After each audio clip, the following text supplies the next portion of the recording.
புதுச்சேரி அருகே காடை முட்டை விற்பனை செய்து முன்னேறி வரும் இளம் தம்பதி பண்ணையை விரைவுபடுத்த அரசின் மானியத்தை எதிர்பார்த்து காத்திருக்கிறார்கள். அது பற்றி விளக்குகிறது இந்த செய்தி தொகுப்பு. புதுச்சேரி அருகே காட்டேரிக்குப்பம் பகுதியை சேர்ந்தவர்கள் கன்னியப்பன், கல்பனா தம்பதி. இதே கிராமத்தில் 20 ஆண்டுகளுக்கு முன்பு சிறிய ஸ்டூடியோ தொடங்கிய கன்னியப்பன் அதில் வருமானம் குறைந்ததால் காடை முட்டை பண்ணையை தொடங்கி வருமானம் ஈட்டி வருகிறார். ஆரம்பத்தில் காடையை வளர்த்து இறைச்சி கடைகளுக்கு விற்பனை செய்த நிலையில் அதில் நஷ்டம் ஏற்பட்டுள்ளது. இருப்பினும் மனம் தளராமல் அடுத்து முட்டை காடையை வளர்த்து தற்போது வெளி மாவட்டங்களுக்கும் முட்டையை விற்று போதிய லாபம் பார்த்து வருகிறார் கன்னியப்பன். காடை பண்ணை வச்சு கறி காடைக்கு ஏற்றிருந்தோம். அது நமக்கு செட் ஆகலை. அதுக்கப்புறம் கறி காடை நமக்கு செட் ஆகாது, முட்டை நம்ம பண்ணலாம்னு சொல்லிட்டு நண்பர் ஒருத்தர் ஆலோசனை கொடுத்தாரு.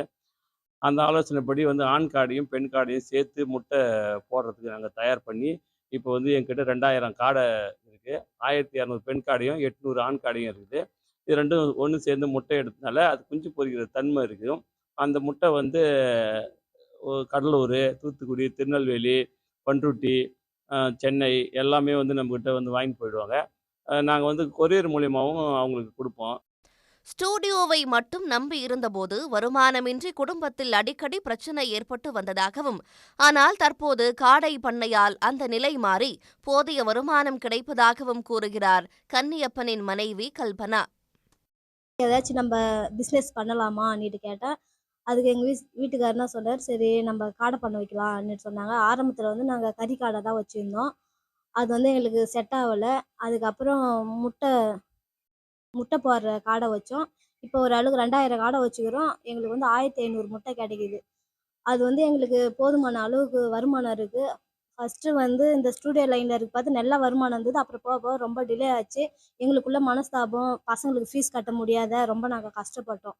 இப்போ இந்த காடை பண்ணை வச்சதுலேருந்து எங்களுக்கு அந்த பிரச்சனைலாம் ஒன்றும் கிடையாது. ஓரளவுக்கு குடும்பம் நல்லாவும் இருக்குது. சாப்பாடுக்கு பிரச்சனை இல்லை, பசங்க ஃபீஸ் கட்டுறதுக்கு பிரச்சனை இல்லை. அப்படியே குடும்பம் ரன் ஆகினே தான் இருக்குது.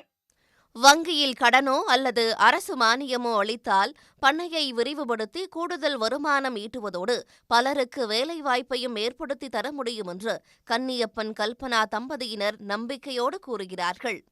சன் செய்திகளுக்காக புதுச்சேரி செய்தியாளர் மகாராஜபாண்டி. உடனுக்குடன் செய்திகளை தெரிந்து கொள்ள சன் நியூஸ் பெல் ஐகானை கிளிக் பண்ணுங்க.